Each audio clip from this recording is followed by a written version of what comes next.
اعوذ باللہ من الشیطان الرجیم، بسم اللہ الرحمن الرحیم۔ عزیز طلباء، السلام علیکم ورحمۃ اللہ وبرکاتہ۔ آج ہم سورۃ الممتحنہ کے پہلے سبق، جس کا نام ہے الدرس السابع الف، اس کے الفاظ معنی اور مشقی سوالات کریں گے۔ تو چلیں شروع کرتے ہیں۔ تلقون تم ڈالتے ہو، تسرون تم چھپاتے ہو، ان یسکفوکم اگر وہ تم پر قابو پا لیں، تم پر قبضہ حاصل کر لیں، براء بیزار۔ سوالات میں پہلا سوال ہے، قرآن حکیم کی ان آیات کی روشنی میں اہل ایمان کا اسلام دشمن کافروں کے ساتھ کیا رویہ ہونا چاہیے؟ اس سوال کا جواب بیٹے یہ آپ کے سامنے ہے۔ اس کا جواب ہے اہل ایمان کا رویہ اسلام دشمن کافروں کے ساتھ بالکل دشمنوں والا ہی ہونا چاہیے۔ ان کے ساتھ کسی قسم کی دوستی اور رشتہ داری نہیں ہونی چاہیے، کیونکہ اگر ان کو مسلمانوں پر غلبہ حاصل ہو جائے تو وہ کسی دوستی اور رشتہ داری کا خیال اور لحاظ نہیں کریں گے اور مسلمانوں پر ظلم کریں گے۔ سوال نمبر 2 ہے، اس سبق میں دشمنان حق کی کن باتوں کے سبب انہیں دوست اور رازداں بنانے سے منع کیا گیا ہے؟ اس کا سوال آپ کے سامنے ہے۔ مسلمانوں کو حکم دیا گیا کہ وہ اسلام دشمن کفار کو دوست نہ بنائیں اور نہ ہی انہیں راز کی کوئی بات بتائیں، اس لیے کہ وہ اللہ تعالیٰ اور اس کے رسول صلی اللہ علیہ وآلہ وسلم اور خود تمہارے بھی دشمن ہیں، یعنی اللہ تعالیٰ کے بھی دشمن ہیں، اللہ کے رسول کے بھی دشمن ہیں، تمہارے دین کے بھی دشمن ہیں اور خود تمہارے بھی دشمن ہیں، اور صرف اس لیے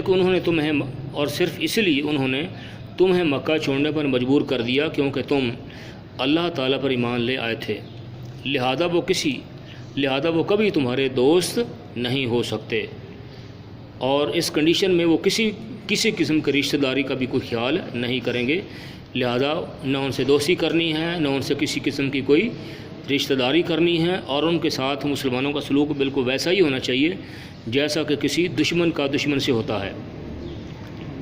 سوال نمبر 3 ہے، جب اہل کفر مسلمانوں پر غلبہ پا لیتے ہیں تو ان کا اہل ایمان کے ساتھ کیا سلوک ہوتا ہے؟ اس کا جواب سبق کے اندر موجود ہے، آپ نشان لگائیں۔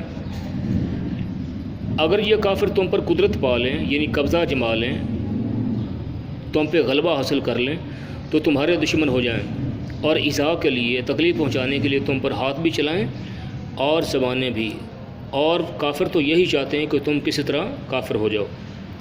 مطلب یہ ہے کہ وہ کسی بھی قسم کی دوستی، رشتہ داری، عزیز داری، تعلق کا کوئی خیال نہیں کریں گے۔ اگر کافر تم پہ غلبہ حاصل کر لیں گے تو پہلی بات تو یہ ہے کہ وہ تمہیں زبان سے کہیں گے کہ تم اسلام کو چھوڑ دو اور کافر ہو جاؤ، اور اگر تم ان کی بات نہیں مانو گے تو وہ ہاتھوں سے بھی تمہاری ٹھکائی کریں گے، تمہارے یعنی مار پیٹ کریں گے، اور زبان سے بھی وہ تمہیں بالکل بھی نہیں بخشیں گے اور گالی گلوچ کریں گے۔ سوال نمبر 4 ہے، ان آیات میں حضرت ابراہیم علیہ السلام کے کس اسوہ حسنہ کی پیروی کا حکم دیا گیا ہے؟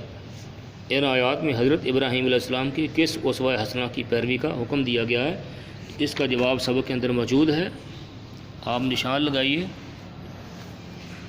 اور اس کو یاد کریں۔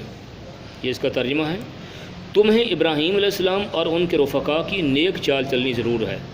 یعنی اس کا ترجمہ میں نے سیٹ پہلے کروایا تھا، اس کا سیدھا ترجمہ یہ بنتا ہے کہ تحقیق تمہارے لیے ابراہیم علیہ السلام اور ان کے رفقا کی سیرت میں بہترین اور عمدہ نمونہ ہے۔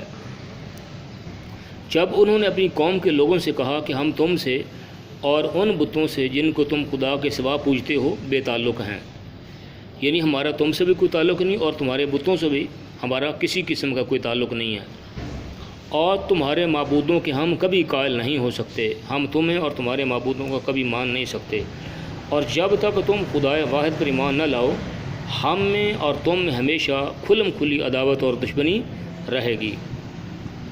تو یہ وہ اسوہ حسنہ ہے حضرت ابراہیم علیہ السلام کا، جس کو فالو کرنے کا اور جس کی پیروی کرنے کا اللہ تعالیٰ نے مسلمانوں کو حکم دیا ہے۔